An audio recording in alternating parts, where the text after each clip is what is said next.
And we're back. All right. Welcome back, folks. Today we are going to be talking about. It's been a week. It's been a week. We're going to be more consistent with our streaming. So, anyways, we figured that today we'll pick up and continue on with our Saturday morning cartoons, piggybacking with the talking of downfall of crossovers. I got my coffee. You got your water. Yep. Let's get into this. Cookies. Cookies. Ooh. Gingerbread. Cookies. Coffee. Crossovers. All right. Let's see. I think. Ooh. Gingerbread. I love gingerbread. We should start talking about like when we were kids and we saw crossovers. Yes. Because they were not as common as they are like today. Yeah. When it happened, it was like It was a big deal. And oftentimes you didn't find out about it until you turned on the TV and you're watching it. It's like, wait a minute. Like Spider-Man and X-Men, they're doing an episode together? Oh, we went nuts. I mean, what was the first one that you'd say you ever saw, your first crossover? Honestly, I don't even remember. Oh my god.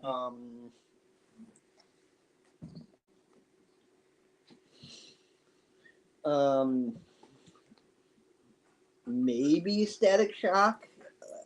Honestly, I can agree with that one. Because I think the first time we saw it, for me, it was Static Shock and Batman. It was like, wait, what? They have it in the same universe?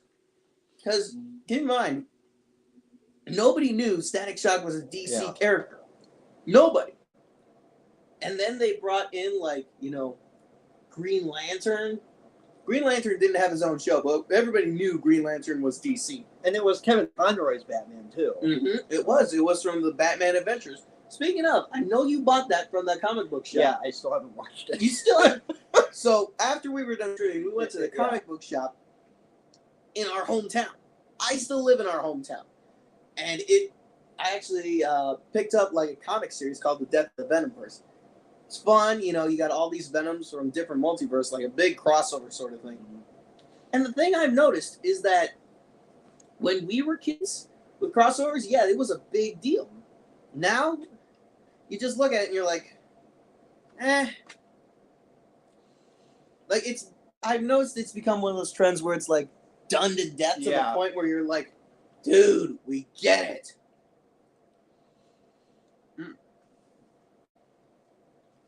Like, I think finding out Static Shock was DC was insane to me. Yeah, it was Kevin Conroy's Batman and Mark Hamill's Joker. Yeah. And then of course, they didn't do it just once. I think they did it like 3 times. Yeah, at least 3 times. And I remember I read something where they said that the Teen Titans were supposed to show up, but because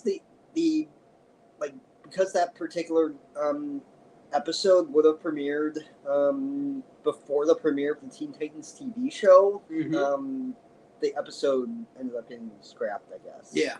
And I know they did it with Batman Beyond.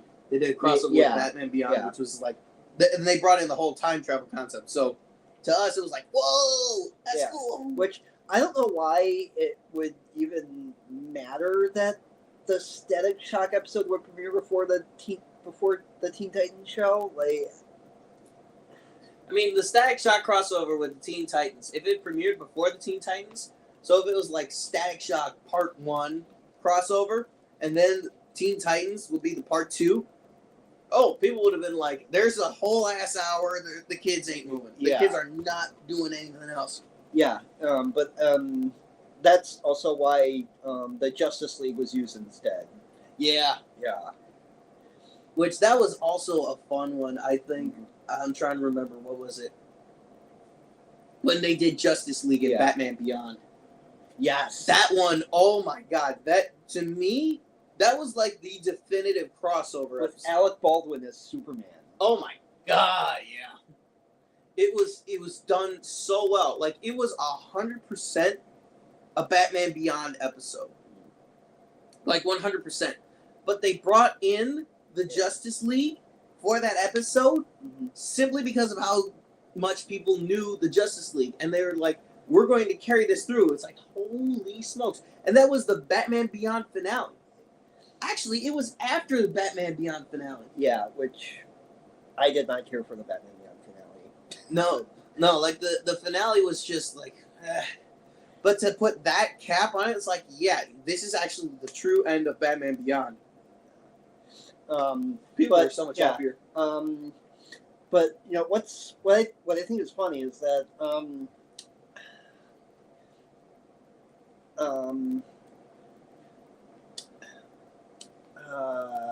keep going. You know, Static Shock had a crossover with Batman Beyond. Yeah. And then Batman Beyond did a crossover with Static Shock. Yeah. Crossovers for crossovers. So you get that just by us talking about this, and we've been talking about this, blabbing about it for a little bit more, almost 6.5 minutes. Yeah. How big of a deal crossovers were back in the day for us. Yeah. And for anybody. Those gingerbread cookies are so freaking good. And the icing. Did you do the icing on those? Yeah. It's really well done. But you see how big of a deal it was. Like, it was a big to-do. 100% a big to-do. And companies started to realize how much people were paying attention to these crossovers because they would bring in a lot more money. They 100% would. And, of course, crossovers weren't just in, TV shows. I mean, they were also done in video games as well. Good example, I have a crossover game, and it's called Spider-Man Shattered Dimensions. Yes. That game is so much fun. It was like this video game laid the foundation for what a crossover should be like. You got 4 different Spider-Man that have to reclaim pieces of the tablet that was broken by Spider-Man punching it after Mysterio used it to shield himself so he wouldn't take a beating to his fishbowl. You've got 4 different Spider-Man. You got everybody's, the Amazing Spider-Man. Then you've got Spider-Man Noir. Spider-Man Noir takes place in like the Great Depression era, in the Noirverse. Spider-Man 2099, Miguel O'Hara, who's also my favorite Spider-Man. Who 100% is like one of the best Spider-Man. The fact that they have done him so weirdly, made him so paranoid in Across the Spider-Verse, I'm like, yo, come on, he can't be the bad guy. He's a good guy.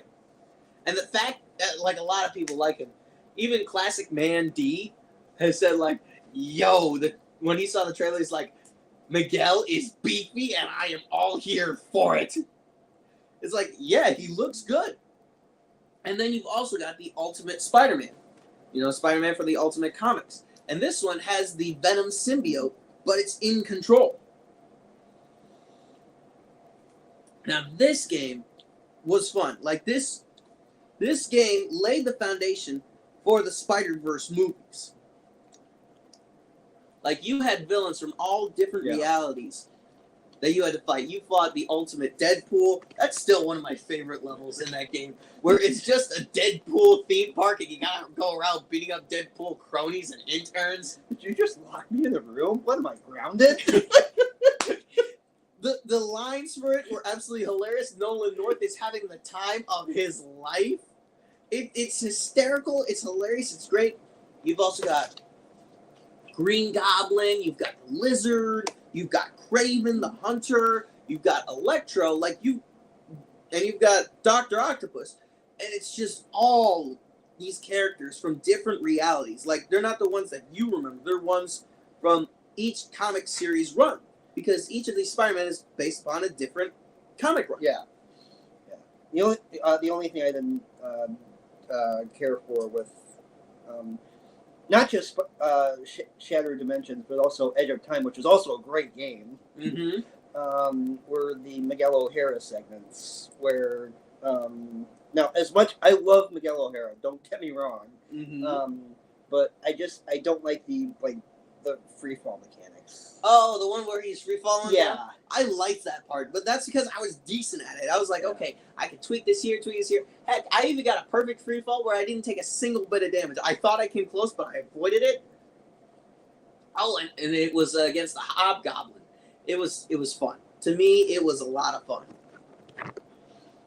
Now, that game laid the foundation work for crossovers in video games, and even for the Spider-Verse movies, like Into the Spider-Verse and Across the Spider-Verse, which the second part for Across the Spider-Verse has been delayed, hasn't it? Yeah. 2025, I think? Oh, man. I don't even remember. We gotta wait like 2 years or something. Well, didn't they end the strike so they could get back to work on it? So hopefully that comes about. I'm gonna just get a cookie. Ooh. Disney gingerbread. Yeah. Puppy dog wants a cookie. She's putting her paw on my stomach like, give me cookie. Give me cookie. Hey. Well, look, say hi. Say hi to everyone. It's like, I don't want to say hi. I want that cookie. You ain't getting my cookie. Okay, she's going to be our mascot. Always give time for the puppy. Now, I would honestly have to say after this, when they started doing crossovers like a lot more, like they started doing them a lot more with the MCU. Yeah. That's when it really exploded. Yeah. Like, because keep in mind, crossovers were done on a rare occasion where it's like, we'll get this, we'll get that, we'll do this and that. Here's a crossover episode. They even did it in the Kids WB, well, not the Kids WB show, the WB shows with the DC verse, the TV shows, with, Arrow, Flash. That was when it was first going off. I was like, okay, this is cool. Then they bring in other shows like Supergirl, and then Legends of Tomorrow. Yeah, and that's when the Arrowverse started to kind of fall apart. Honestly, I stopped paying attention to the Arrowverse after, what was it? Crisis on Earth X. When they brought in Nazis from the past or something like that. Because I thought it was a fun crossover, but that was the last one I fully enjoyed. But yeah, and of course they're capitalizing on it because the Avengers was, if you look at it, Avengers was a giant crossover movie. Yeah. It was. Because you're bringing in Iron Man, you're bringing in Captain America, you're bringing Thor, you're bringing the Hulk, and Hawkeye and Black Widow are there as well. But you are bringing in all these guys to cross over with each other for one major moment. And then all of a sudden you're going to split them apart again. Now they are considered, it is a team up, but it's still a crossover episode where in crossover episodes you got two heroes from different shows, different series, teaming up to take on someone. That's essentially what a crossover is. And they did that. The Avengers did that. Yeah. And, not only did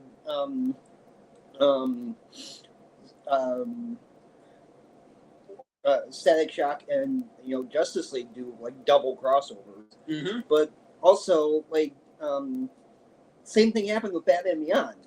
Yeah. Batman Beyond had a crossover with Justice League, and then Justice League had a crossover with Batman Beyond. Yeah. So. Yeah. But when you start bringing about crossovers and start to make it more of a norm and more of a regular thing, like what the Avengers movies basically were, you start putting more money into it. Yeah, and the stakes get bigger and bigger, but eventually it gets to the point where you just say, "I'm tired of this. Yeah, I'm tired of this." And that's what happens is you put more money into it, but you start seeing diminishing returns. If you do it every once in a while. Everything's all hunky-dory. Yeah, it's like we can see that starting to happen with the MCU. Yeah, because they're bringing in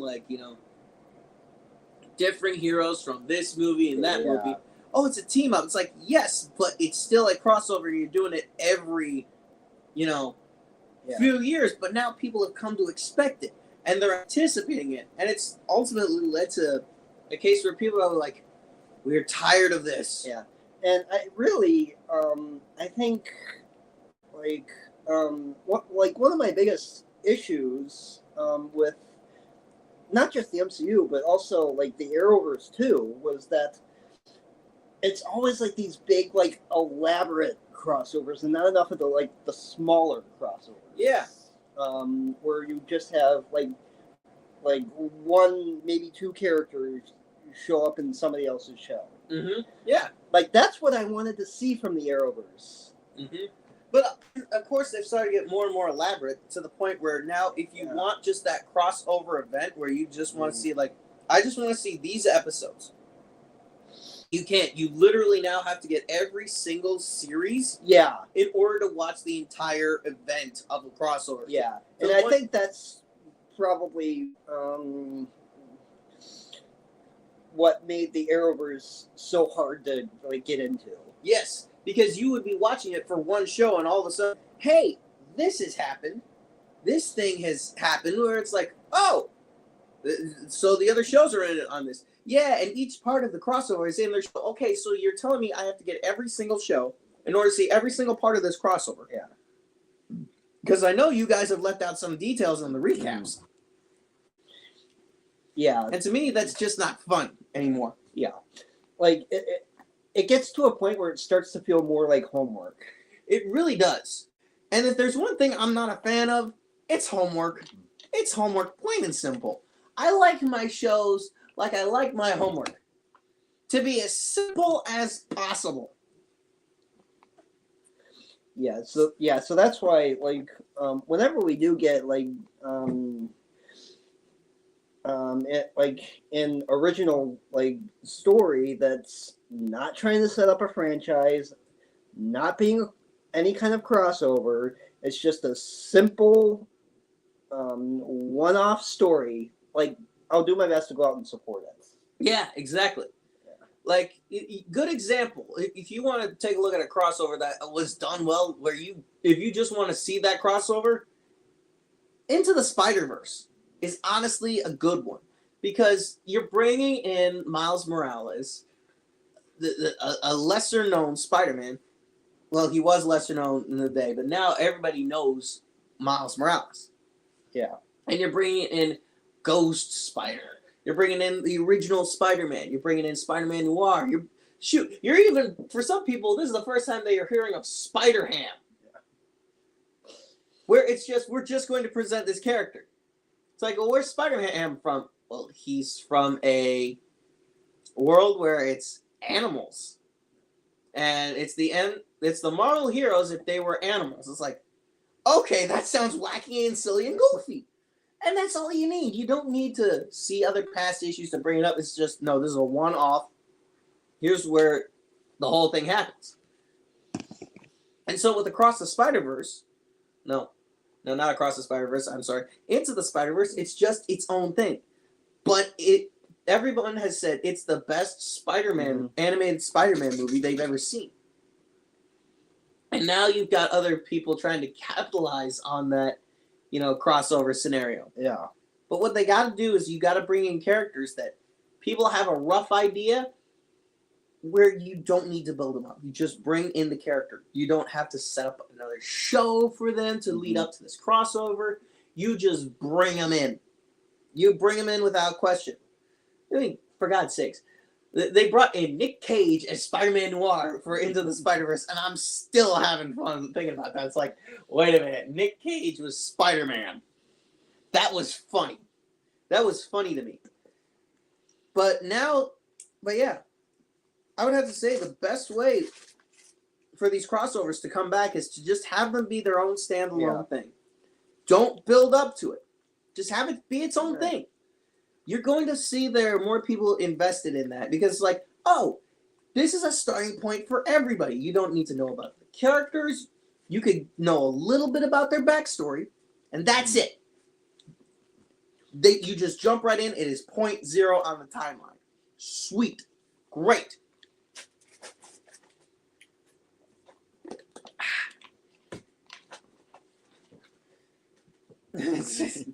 Puppy dog's back. Yeah.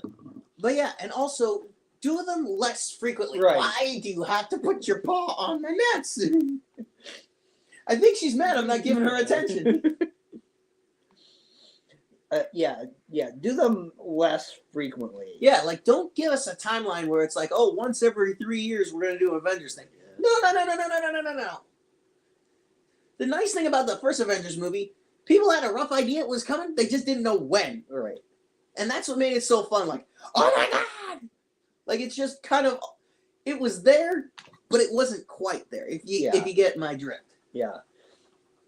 And I think part of the problem might be that now we have like these roadmaps of what to expect. Yeah. Which I wouldn't normally have a problem with. Yeah. But it does kind of take away the surprise factor. It does. I mean, good example, the Thunderbolts. I'm going to use that as like a crossover. For a lot of people, there are some people haven't kept up with the MCU. I'm one of those people. Mm-hmm. So, like, I don't know who the blonde chick is. If you were just saying, oh, you're going to watch Thunderbolts, but you have to know where each of these characters came from. Okay, I'm going to know where Winter Soldier came from because I'm a Captain America fan. I know who Winter Soldier is. But I'm not going to know who the blonde chick is. You haven't seen Black Widow? No, I haven't seen Black Widow, but I know where she's from. Okay. And then the Black Widow movie. Yeah, the Black Widow. Yeah. That's exactly what I was talking about. Okay. Like, if you're just dropping me in there and telling me, oh, you have to know who each of these characters is, huh? I'm less inclined to watch. But I want to watch this Thunderbolts movie because it's a team-up movie. Yeah. It's a team-up crossover movie, and it's like, okay, this ought to be fun. This ought to be interesting. Yeah, also, another big issue, the more crossovers you do, the more comparisons you're going to get. Exactly. Because you're going to compare with all these other crossover events that have happened before. I mean, let's give another example of the Arrowverse. When they did Crisis on Infinite Earths, they brought in so many people for different Superman shows. They brought in Brandon Routh as the Christopher Reeve Superman. You wouldn't know. Which I don't think anybody was expecting that. No, nobody was. And nobody would have an idea. It's like, wait a minute, you tell me I got to watch the Superman movies? Because they're leading into this, this crossover event. And then they were bringing in Smallville Superman, which I didn't watch. I didn't watch. I want to watch, but I didn't watch because I'm like, listen, I got other shows to watch. And of course, I'm just being introduced to this guy. I'm like, who the hell is that? And who the heck's the bearded guy? It's like, I know who the bearded guy was because I watched 2.5 Men. I was like, oh my God, it's John Cryer. But apparently he's supposed to be, the Lex Luthor. Yeah, which I actually thought he was a good Lex Luthor. Oh, he looked the part. I mean, you take away the beard, he looks like Lex Luthor. But I will say this. He looks like he's wearing his dad's suit, though. Like, he looks a little skinny for that. It's like, dude, eat a few cheeseburgers, get into the gym a little bit, buff yourself up. But that's because I'm used to the Superman adventures Lex Luthor, where he's like, he looks like a decent human being in correct proportion. Not a skinny mini, but it certainly looks like he's got muscle on him. Although I will say about Crisis on Infinite Earths, the Arrowverse version, they wasted Kevin Conroy.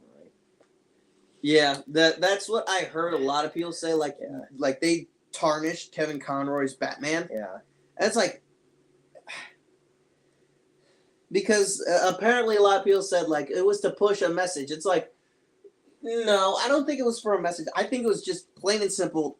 They destroyed. Yeah, like that was the Batman everyone knew was Batman. Everyone knew that was Bruce Wayne. That was Batman. And to have that happen where it's like he was done dirty, people got... And I can see why. Because I'm like, why would you hurt our boy like that? But yeah, and ultimately now, because the crossovers are done so much. I keep harping on it. It's that they don't have as much magic. They don't have as much punch to it. They don't have as much cool factor to it. It's missing the surprise factor. It really is. And that's going back to the Saturday morning cartoons where you would turn on and you're like, oh, shit. Yeah. Like, I didn't even know that Hercules had a crossover with Aladdin. So, Really? yeah. Wow. I didn't know that either. Hercules and Aladdin were in the same universe? I guess. What the But if you want something that's actually crossovers that are done kind of right, I should mention Kingdom Hearts. Oh, yeah. Because that's basically one big crossover video game as well. Yeah. Yeah. Stuff like Kingdom Hearts, Once Upon a Time. Mm-hmm. That's another great show. Yeah, Once Upon a Time was good. Yeah. Would House of Mouse count? You know what? I'm going to allow it because they're all under the Disney franchise. Okay. But yeah, that was also another great show too. That was a really fun one. I remember watching like episodes of that when I was on vacation. Yeah. House of Mouse was fun. But yeah, if there's one thing I would say, it's like do crossovers less frequently. Make it a surprise. Make it a surprise for us. Like don't show all the cards that you have. That's think of it like poker. You're trying to get a hand that'll give you the best option possible, the best winning hand possible. Your opponent's not going to show you what they have, and you're not going to show your opponent what you have. So don't give us these crossovers where we are expecting them. Make it a surprise where you're bringing the crossovers in. I know Scooby-Doo also had several crossovers. Scooby-Doo did. They Yeah. had a lot. Shoot, I went to Walmart recently. No, I went to Meijer recently, and they had a Scooby-Doo and Crypto crossover. I was like, what? Yeah. I remember when Scooby-Doo and Batman had a crossover. My favorite is still when Scooby-Doo crossed over with Johnny Bravo. You want to know what I just found out about in Batman Brave and the Bold? That's actually, apparently a lot of people say that's a fun Batman show. The guy who voices Joker is the guy who voiced Johnny Bravo. Oh, really? I was like, oh my God, that's freaking great. Johnny Bravo went nuts. Jeff Bennett? Yeah. Huh. Yeah. Could probably pull it up. And like it was just hilarious to me to hear like the voice of Johnny Bravo as Joker. It's like, you're kidding. Yeah. Like, no. Ben 10 had 2 crossovers. One of them was Rex Generator. Yeah, one of them was Generator Rex, and then they had another one in Omniverse with the Secret Saturdays. Oh wow. And one of my favorite eras of Cartoon Network was the CN City era. Ooh. Oh, the Cartoon Network City? Yes. Where they would show that in between like episodes, in between TV show episodes, right? Yeah. Yeah. Where it was just the characters interacting with each other. Yes. Like, hey, you're done for the day. It's like, yeah.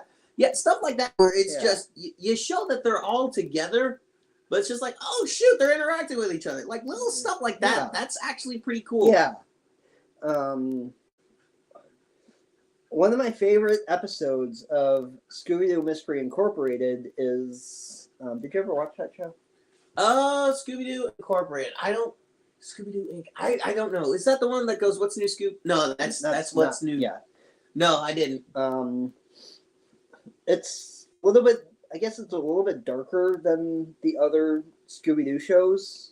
And it takes itself a bit more seriously. Oh, wow. But they have this, there's this one episode where they have this massive crossover with like every Hanna-Barbera cartoon. And it's great. Oh, isn't that like Scoob or something? Didn't they do that in Scoob or something? They did that with Scoob, and it wasn't as good. No. Yeah, but I remember like the fact, man, I need to see that then. Like where they brought in every Hanna-Barbera cartoon. It's like, oh And wow. I remember Kids WB tried to do the same thing. Yeah, I remember they tried to do that. It didn't work out so. Yeah, they had this weird like sock thing. Ugh. Yeah. I think I might have repressed that because I forgot it. I don't know what that one is. But yeah. Well, shoot, I think we're running out of stuff to talk about for crossovers. Oh, man. But yeah, crossovers are at their best when you keep them simple. Yes, very much so. Like, when you keep them simple and when you're not expecting them. Mm-hmm. Yes, a good example was, what was it? Oh, I remember it was Teen Titans Go and Young Justice. That one was just out of left field. Yeah. Nobody was seeing that coming. It was just its own thing. It wasn't part of any Teen Titans Go. Actually, it was part of Teen Titans Go. But it wasn't part of Young Justice. It's like you don't even have to know these characters from Young Justice. Yeah. They also had a crossover with the original Teen Titans. Yeah, they did. They did. But with that one, they hinted at it. Yes. And people went nuts about it, but you had to also know who the Teen Titans were from, like, the original Teen Titans. And it was weird because the directors, like Warner Brothers, like tried to bait people into watching Teen Titans Go to the movies by being like, hey, if you go see this, we'll greenlight season 6 of Teen Titans, and that never happened. No, it didn't. And we went because we bought into it. Yeah. Because we thought, okay, well, we want to see season 6 of Teen Titans. They made money hand over fist. And that still didn't happen. I still enjoyed the Teen Titans Go movie. I mean, I thought it was silly. I thought it was silly on its own thing, and that's exactly what I expected from Teen Titans Go. It's like, have it be a little serious, but ultimately keep it simple, keep it fun. Because I knew I wasn't the target market, but I still had fun with that movie. If there's one crossover I do want to see happen, I really want... I'm really hoping for Ghost Rider to show up in Blade. Oh, in the Blade movie? Yes. Okay. I want to see that. Okay. If they do that, they got to do Ghost Rider as his own thing. Don't bring in the Nick Cage Ghost Rider. That one's kind of done. But bring in a new Ghost Rider and just have it be his own thing. Because everybody knows Ghost Rider. The spirit of vengeance. Yeah. And I looked it up, and apparently Ghost Rider and Blade have teamed up before in the comics. Oh, yeah. They've teamed up a number of times. And it's so much fun. Especially when it's like, oh, shoot. What was it? In the Ultimate Spider-Man cartoon. This one was like, That was another big crossover. Oh, the nice thing, they had some crossovers. One of them that I still liked the best was the Howling Commandos. You didn't have to know anything about the Howling Commandos. They just showed up. It's like, oh, it's the werewolf, it's the mummy, it's Frankenstein's monster, it's the Invisible Man, and it's, who else was there? The Howling Commandos. But they also had like a second crossover with Spider-Man, the Howling Commandos, and they brought in Blade, and it fit right in perfectly. It's like, wow. But what made me love it even more was the fact that they got Terry Crews to voice Blade in that cartoon. I was like, yes, I'm happy about that. Oh. But yeah, just keep them simple, have them be their own thing, and just don't tell us. Surprise us. That I think that even if the movie studios watch this, that's all we want. Right. Just surprise us, man. Like bring it out of left field. But make it fun. Cause I'm gonna point out, the Eternals. Cause like it or not, that one I wouldn't say that was. Did you see it? No, I didn't. I heard it didn't do so well. It wasn't good. I didn't care for it. I just thought it was boring. Yeah, that's what I heard. And the fact that you got the director of Obi-Wan to direct this, and she did really well in like a few episodes of The Mandalorian. Or am I wrong? You're wrong. Deborah Chow directed Obi-Wan. Eternals was Chloe Zhao. Okay. Yeah. Okay. My mistake. I thought they were the same person. In all honesty, that's what you see because I don't pay so much attention to this. I got other things to worry about. Yeah. But still, to have like, yeah, that one came out of left field. It's like, oh, what's this about? You by generating interest, but for it to be something that nobody has heard of before, like you already have people at their interests. Like you have my attention. I'm curious, but the fact that it was done bad. Yeah, and the fact that like post Endgame,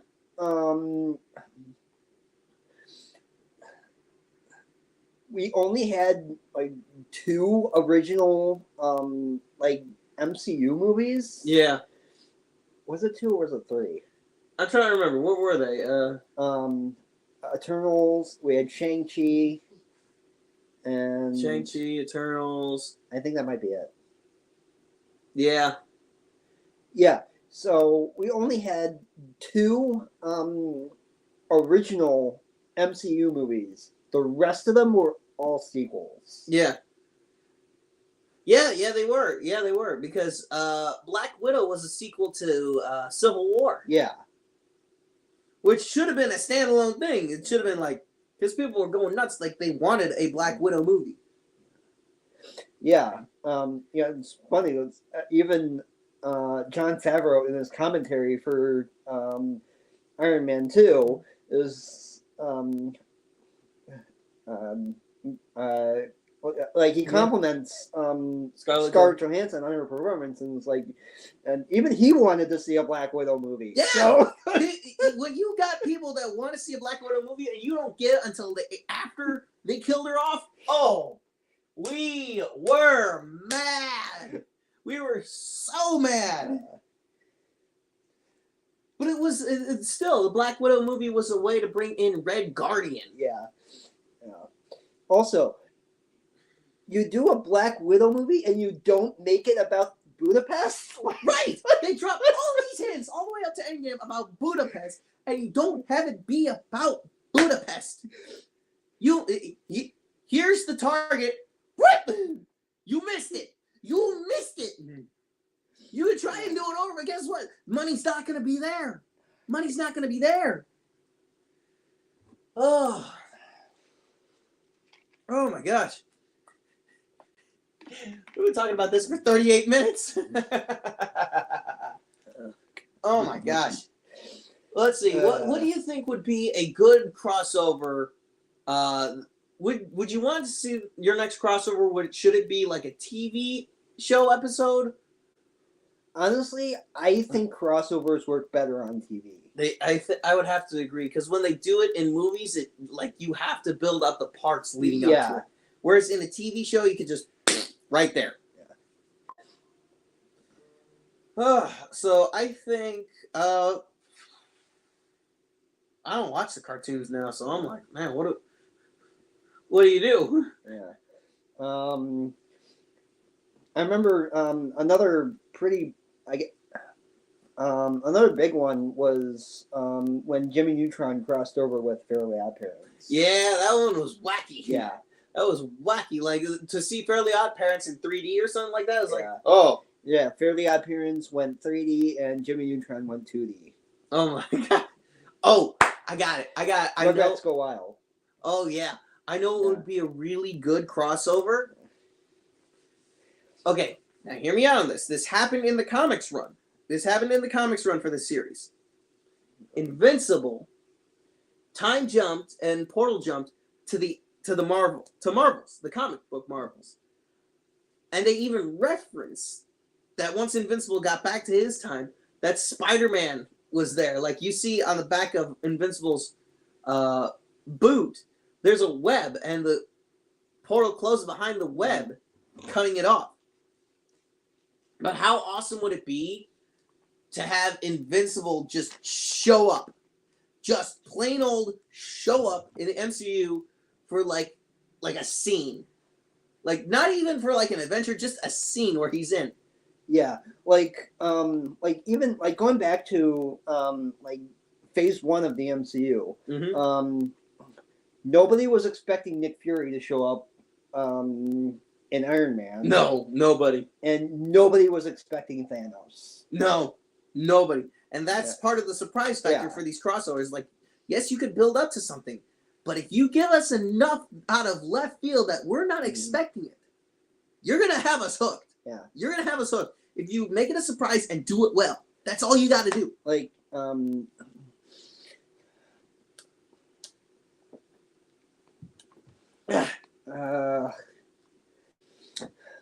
would you care if I spoiled the Marvels? Go ahead. Go ahead. Because you're probably not going to see it. No, I'm not going to see it. It's like it's not that I don't like the Marvels. It's just that I'm like, there's other ones I want to see. Because another like surprise. Marvel's had technically 3 cameos. Oh yeah.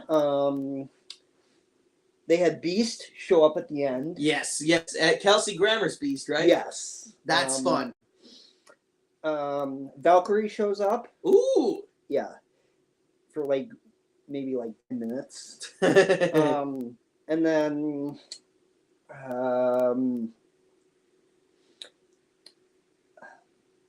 there's a couple of scenes with Maria Rambeau too.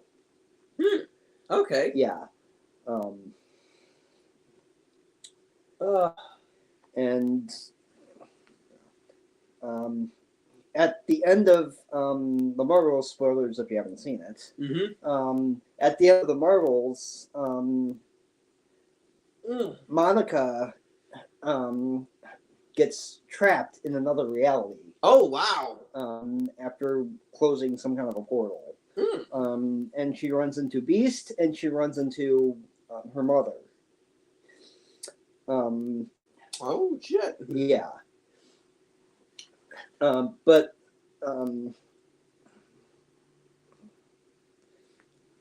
well, that's actually pretty cool. Yeah. I mean, that's interesting. That's like the sort of out of left field thing where you're like, I didn't see that coming.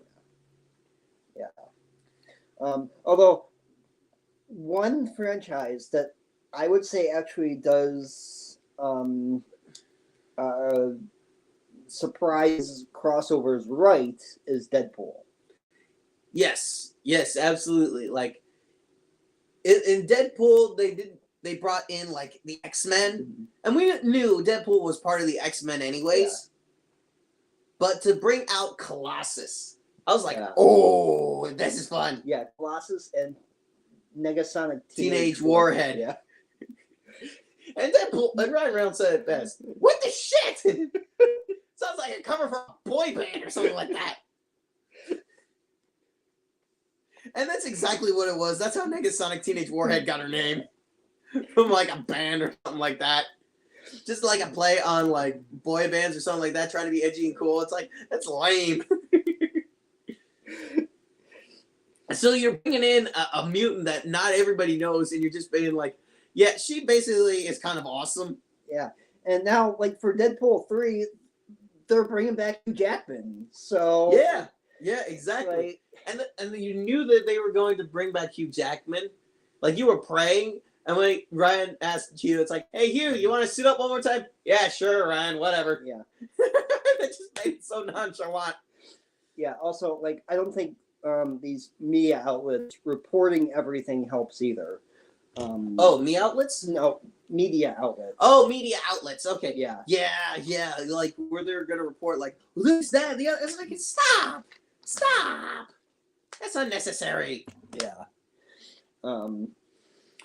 But honestly, I've run out of stuff to say. Yeah.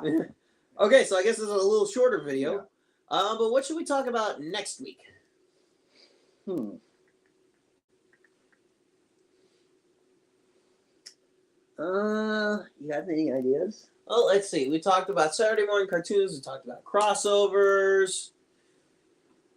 We need to talk about something related. Yeah. I mean, you want to do like something like Christmas related? Yeah, we might. It's Christmas time, anyways. We might as well Yeah. do something Christmas related. Let's see. Did we talk about Die Hard? Did we do something about Die Hard? I think we did in one of our first videos. Maybe a little bit. Yeah. Yeah, so we can't do that one. Oh! This should be it. Is Spider-Man No Way Home a Christmas movie?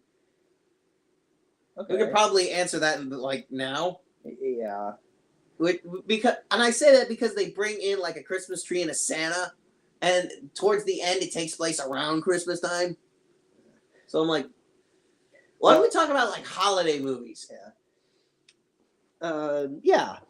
Because there's like a bunch of movies for like Halloween. We could talk And there's about like bunch of like movies. maybe non-traditional Christmas. Yeah, we can do that. Being like Like I know Futurama has done like some Christmas stuff where they've done Christmas episodes. Like, and that's pretty non-traditional. But yeah, but I think I've started to notice like people are starting to be like, we should do movies on like Thanksgiving and stuff. Yeah. Because as far as I know, there's only like 2 movies on Thanksgiving. That and Freebirds. 3 actually, because I was talking about Planes, Trains, and Automobiles with John Candy and Steve Martin, because that takes place around Thanksgiving. It's all about a man trying to get back to his family for Thanksgiving. So we should talk about those, which means that I need to watch that movie. I need to watch Planes, Trains, and Automobiles. Too. Oh shoot, we gotta watch that. Yeah. All right. So why don't we do that? So next week we'll talk about Thanksgiving movies. Yes. At least that way we got something to talk about. We're both interested. Yeah. All right. Well, be sure to share the video, like, comment, subscribe, check out our Discord. Tell us about your favorite crossovers too. Yeah. Are there any any you don't like? Let us know. Yep. All right. We'll talk to y'all later. Have Bye. fun. All right.